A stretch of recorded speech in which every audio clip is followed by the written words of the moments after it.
Hello, this is the second part of this story. At a social gathering dedicated to something vague, among the swirling bohemian plankton, Nika met a young man named Vlad, and that she was particularly impressed by him. The same set of male virtues, and most importantly, a name she never liked. Vlad was the owner of a law firm and seemed reliable and decent. A month later, Vlad moved in with Nika, and they began living together in a civil partnership. Everything was just like everyone else. Dirty socks scattered all over the apartment, occasional smell of alcohol, and silly, patronizing endearments like baby. For visits from his mother on weekends. Soon Vlad started whining that he wanted to be a father and that they needed to legitimize the relationship. Nika sighed and agreed. A wedding date was set, and invitations were sent to relatives and friends. The wedding dress was almost ready, and soon Nika was to become a married woman, while planning to start a family with Vlad. Nika nevertheless continued her affair with her boss. Their relationship was not burdensome. A couple of times a week, they would have quick sex in his office, and once every 6 months, they would take a trip to the sea together. Everything seemed more than perfect. Her boss offered her a stake in his firm, and for a month now, she had been his business partner. The business was flourishing. As the number of clients, and thus the money, grew, Nika began considering expanding the business. Dating was chocolate, until this madness began when there were almost 2 weeks left until the wedding. Nika was invited to her friend Svetlana's birthday celebration. They had known each other for a long time, and it would have been awkward not to attend. Nika had planned to go with her fiancé, but Vlad had to leave at the last moment for some urgent matters. So Nika, Dikash go alone. Look, no worries. I'll stay for a little while for appearance's sake, and then sneak away unnoticed. Nika decided. She bought a gift and a huge bouquet of roses, and arrived at the country cottage where another admirer of Svetlana's lived. There were quite a few people there, all bustling around, showering attention on the hostess. Nika also received a fair share of attention from the male guests.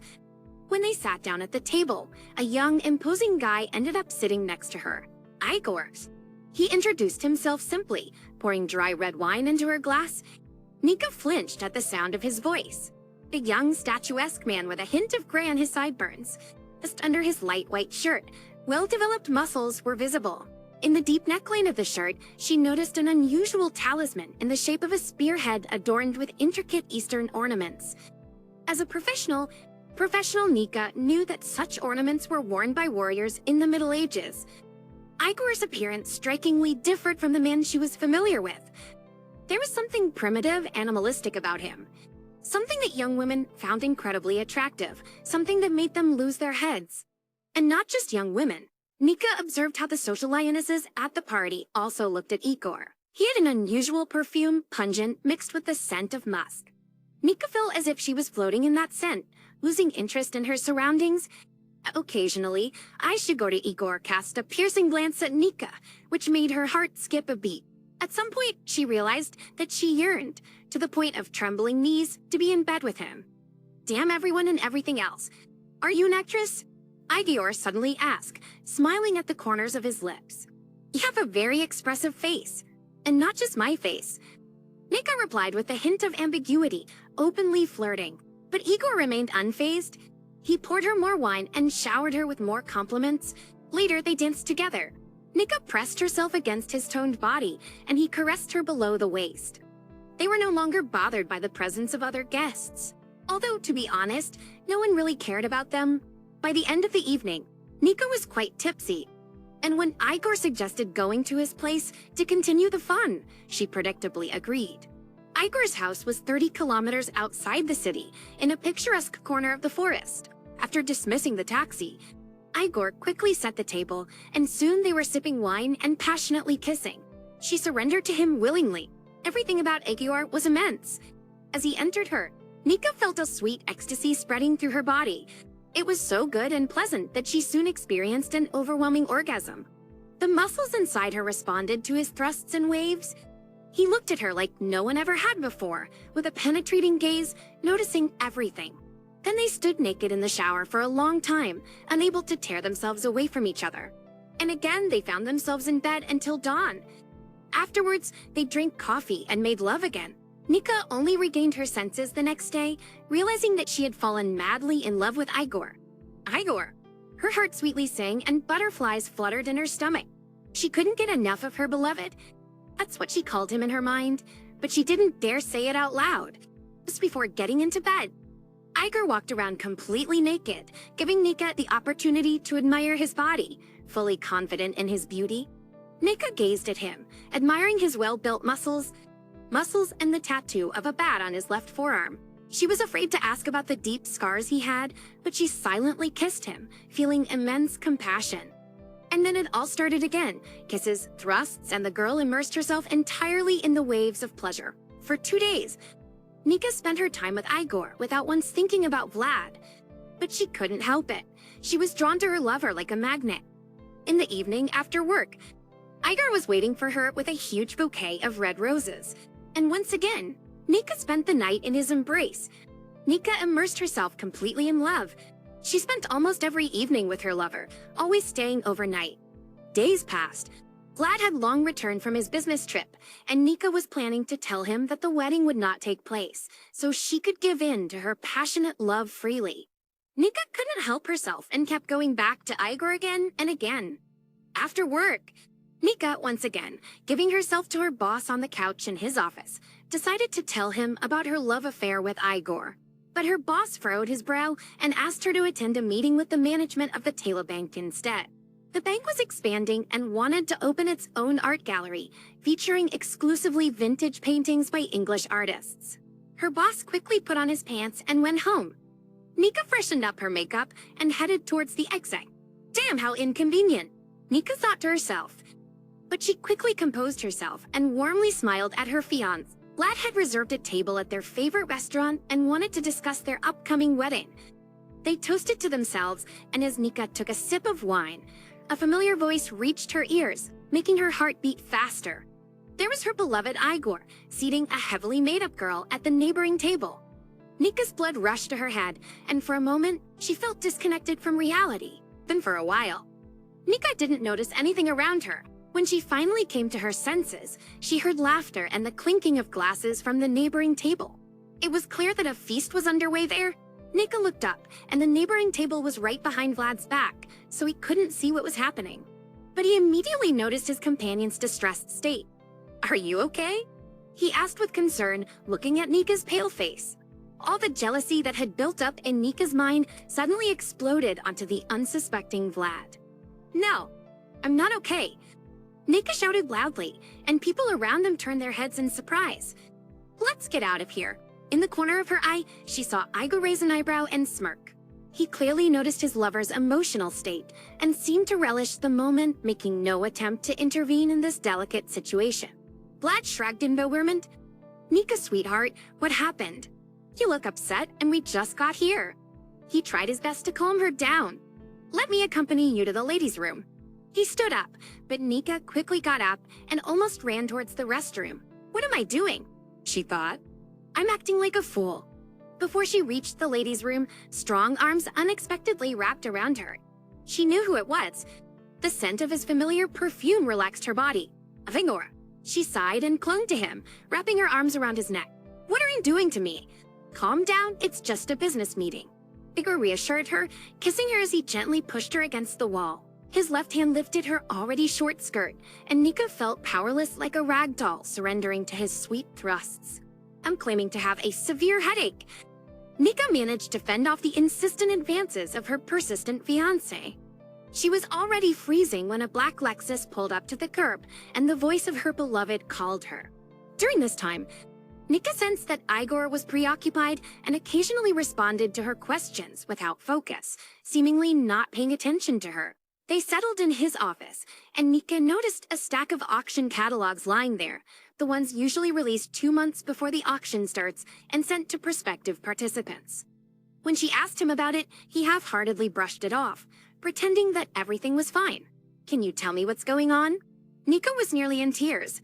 Her heart ached for her beloved. This is work. Very business. Igor tried to excuse himself with common phrases. "I understand a thing or two about it. Tell me what's going on." Nika embraced her beloved man. "Some time ago, I ordered something for my company. The order arrived, but I have little money in my account. They should pay me for the work, but not for a few days." and the supplier doesn't want to wait. If I don't pay for the order within a day, I'll face penalty sanctions. Igor sighed heavily. I tried to apply for a loan at a local bank. They didn't use me, but it takes too long, and I won't meet the deadline. How much money do you need? Nika asked quietly. Igor named a sum that astonished her imagination. Wait, what is it for? What's the order? She asked with a gasp. It's an antique necklace, made by Faberge. It's one of a kind. The contractor bought it at a Christie's auction. He spent a fortune, and now he's keen on getting it back with interest. Igor poured wine for himself and his beloved. So, you're an antique? You're an antique dealer. Nika exclaimed, nodding toward the catalogs. Who did your company buy the necklace for? The client lives in Europe. He is supposed to pick up the necklace in 2 weeks. At that time, he will transfer the money. But the contractor doesn't want to wait. I can't figure out what to do in this situation. Igor sighed heavily again. I'll help you. Nika was happy to be of use to her beloved. I'll transfer the necessary amount to your company's account, but you'll have to put the necklace in the bank as collateral for the loan. Once your client transfers the money, you can retrieve the necklace and repay the debt. Oh, you're a magician. Igor looked at Nika in awe. Oh, Jod, you saved me. Their love that night was fantastic. The next day, Igor came to her office. The boss wasn't there, and they locked themselves in Nika's office.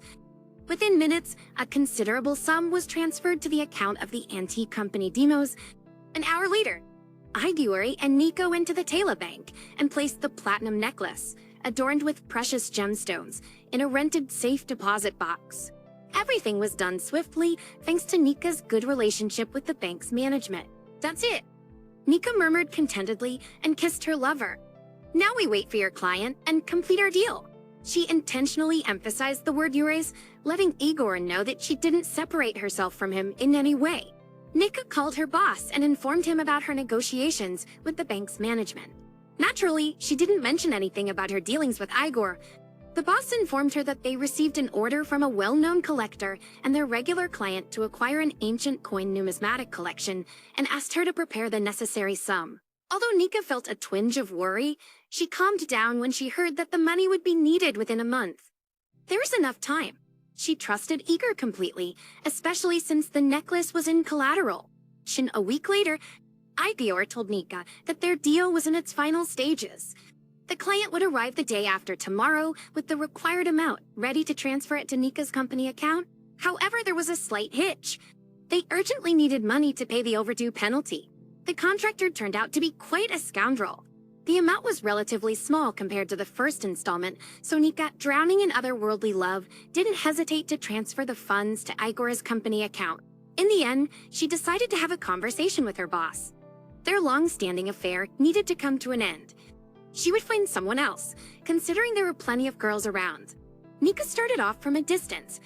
She elaborated on her love for him. She would soon be getting married, and as a married woman, it wouldn't be convenient to engage in an affair outside of her husband. It seemed that her boss understood everything. He attentively listened to her passionate monologue, and in the end, said that he wasn't against it, but he hoped that occasionally. Nika would remember their past and give him a little bit of love. As a farewell, he suggested that his deputy have a farewell sex right then and there in his office, as if putting an ellipsis in their relationship. It was already late in the workday, and Nika decided that it would be easier to give in to her boss rather than explain why she didn't want him. When their otherworldly lovemaking was nearing its end, and Nika was close to climax, she noticed out of the corner of her eye Vlad's frozen figure just a meter away from the wide desk where the touching farewell was taking place. Vlad, what are you doing here? She squeaked, trying to get out from under her boss's heavy body. And hurry. Her fiancé remained in shock, witnessing what was happening. What a senile old man, Nika thought with anger, realizing that her forgetful boss didn't lock the door to his office. Vlad, I've been wanting to tell you, Nika wasn't too concerned since he was just a dull fiac, not Igor. However, Vlad suddenly burst into tears, turned around and ran out of the office. Sometimes things happen for the better. Nika thought, I don't need to explain anything. She quickly dressed, pecked her forgetful boss, and dashed out of the office. Nika quickly dialed Igor's number, but he was unavailable. All right, I'll call him later. Her phone rang. It was her friend Lena calling. Nika agreed to meet her at a bar and taking a taxi, headed to the club. So how's everything going for the wedding? Lena chattered, trying to raise her voice above the loud music. It looks like the wedding is off.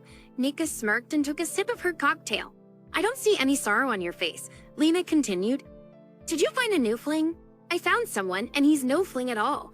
Nika resented her lover and tried to contact Igor again. But his phone was still unreachable. Where's he wandering around? Nika thought disappointedly. As soon as she stepped out of the shower, the doorbell rang. Igor. The thought flashed in her mind, and a sense of anticipation spread through her body, imagining a passionate night ahead. Igor had become as essential to her as air, and she was ready to follow him like a puppy, fulfilling his every desire.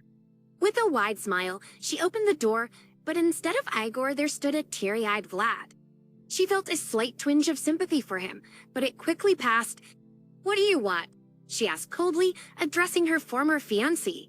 Nika, no matter what, we should be together. I forgive everything. I love you. Vlad spoke incoherently, clearly in great distress. But I don't love you. I never did. Nika cynically uttered, understanding that her words were crushing the young man. Vlad tried to persuade Nika for a long time, even kneeling down before her. But all in vain. It seemed like she was relishing his humiliation, deriving some sadistic pleasure from witnessing his torment.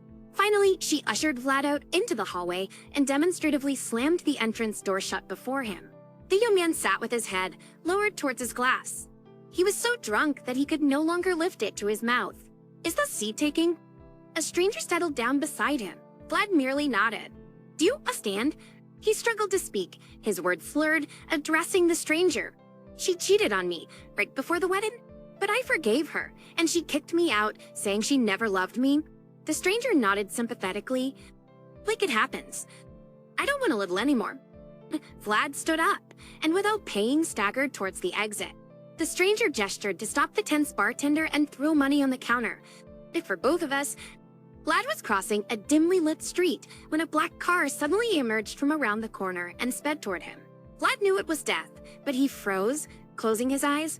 He wanted to die. Suddenly someone grabbed him by the waist and pulled him out from under the oncoming car. Don't do it. She's not worth it, said the unknown person in a hoarse voice. The last thing the unfortunate Vlad remembered was the pendant in the shape of a spear on the muscular chest of the stranger. In the morning, the boss called. Nika listened for a long time, gradually realizing the problem that had fallen on her. The money needs to be transferred before noon. Do you understand, Nikai? The boss liked to repeat the same question cynical times. It finally dawned on her. The boss ordered an urgent transfer of money for the collection, the same money she had lent to Igor. She needed to contact him urgently. She dialed his familiar number. Igor's phone was turned off. Maybe he went somewhere. Nika shuddered at the thought of the consequences. The boss would destroy her if he found out there was no money. What should she do? Nika hurriedly got dressed, her nerves on edge. When she arrived at the office, the boss wasn't there yet. She tried to reach Igor again, but he was still unreachable. Nika called the bank. The collateral was still there.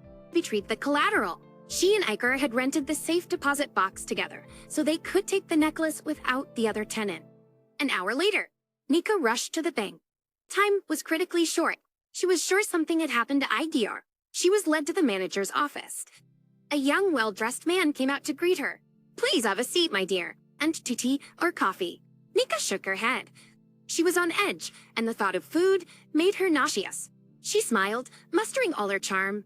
Vadim Nikolaevich, I want to take out a certain amount in dollars under collateral. She beamed. For you, my charming, nothing is impossible. Vadim was ready to do anything to please Nika. I have a Faberge necklace in the rented box. I want to borrow 5 million against it. Nika leaned forward in excitement. 10 minutes later, a security service employee entered the office with a narrow metal box in his hands. Nika inserted her key, and they simultaneously turned them in the locks. For a click, and the lid opened. Nika took out a red velvet box and placed it on the table. The necklace was magnificent. A ray of sunlight, coming through the partially open window, reflected in the large diamonds. Just a moment. Vadim Nikolaevich pressed the intercom button. Formovich, come to me urgently. This is our expert, he explained to Nika. He will examine the necklace, and we will proceed with the loan processing. Brishel, a middle-aged man with a small suitcase, silently entered the room. The He put on glasses with jewelless lenses and carefully examined the necklace. His face remained expressionless. Finally, he sighed and put the jewel back into the box. Think about standing work. The hand of a master is evident. He smacked his lips, expressing apparent admiration. I must tell you that no one in Odessa made such copies better than Roisman. Oh, come on! It's Faberge. Baden fidgeted in his chair. This is worth a fortune. Oh no, this is Fima Roisman. Copper rock crystal, painted glass. Firmovich blushed with excitement. It's a forgery. Skillful, but still a forgery. It's not worth much. Ladies in Odessa used to wear such pieces when they couldn't afford genuine trinkets. Nika realized it was the end. The boss couldn't sit still, consumed by his rage. Nika was trying to justify herself, but it had no effect. There was a knock on the door. A young bespectacled man entered with a laptop. Fermat Demos is registered in the name of Madame Tikhonova. The young man glanced suspiciously at Nika. The money from this account has already been transferred to offshore accounts. Our accounts are empty. So it's your company. The boss lunged at Nika. Akli statue, you swindler. You've ruined me. I'm now a pauper. The boss struck Nika across the cheek in a fit of rage. She was stunned and remained silent. She was currently beyond the threshold of comprehending reality. A fake necklace, a company registered in her name that devoured all their money, and Igor's disappearance. Her brain refused to accept reality. She mechanically left the boss's office and went to her own, slumping into the chair, feeling weak. Her secretary came in silently. They asked me to give this to you. Nika opened a small package. 2 photographs and a note fell out. Elked for a while. Nika looked silently at the glossy photos. One showed a young smiling guy, grinning at the camera. The back of the photograph read, to Veronica from Sergei. To Prioress, love you. The other photograph showed a little girl. The caption read, Mommy, fly. Her hands trembled as she struggled to unfold and read the note. This was my younger brother. Nika gazed out of the window. In the courtyard, the flashing lights of a police car flickered. An ambulance arrived, and they loaded one of the attackers into it. Nika saw them putting Sergei into the police car, but he was already gone. She wanted to follow the police car, but her mother, who had followed her, barely managed to hold her back. She hugged the sobbing Nika. In the morning, the doorbell rang. A gray-haired and elegant gentleman entered the apartment. Veronica Tikhonova? He asked politely. Yes, Nika answered, surprised, and looked at her mother. I am the lawyer of Mr. Afinokanov. Yes, that very one. Yesterday, his son was injured by a hooligan. The concussion and a broken arm. Mr. Afinokanov wants to punish the criminal. The lawyer put on a sorrowful face and glanced at Nika's mother. The criminal should be in prison. Her mother nodded in agreement, but here's the catch. The thug wasn't alone. He was with a girl. So they both beat the poor young man together. The lawyer sighed again. The girl will also be held criminally responsible. Do you really want that, my dear? The lawyer raised his voice. What should we do? Her mother spoke up. Nothing. The lawyer smiled. Just tell the investigator and in court that your boyfriend attacked an innocent boy first and beat him. And that's it. This sadist will get a maximum of 5 years, and you will get all this. The lawyer took out a hefty stack of money from his briefcase. We were walking, and I said I was breaking up with him. Nika's voice trembled. The judge nodded sympathetically, and then the victim approached us. He wanted to tell Sergei that I was with him now, but Sergei hit him in the face. He's a boxer, a city champion. Well, you know the rest. A tear rolled down Nika's cheek. Betraying someone she once loved was not easy. She saw the surprised expression on her former fiancé's face. Sergei even stood up and gripped the bars with his fingers, now pale with tension. 10 years of strict regime.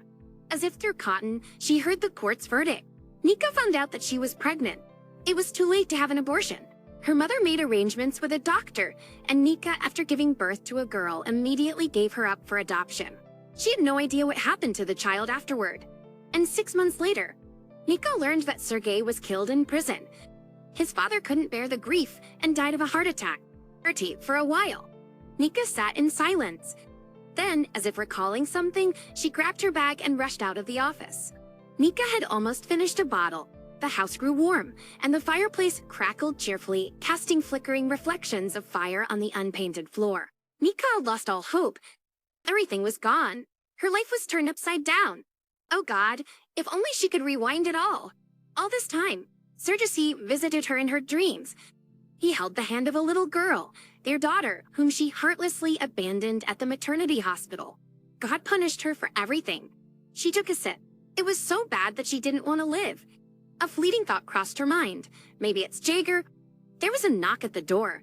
Nika sat motionless. The voice thundered right next to her.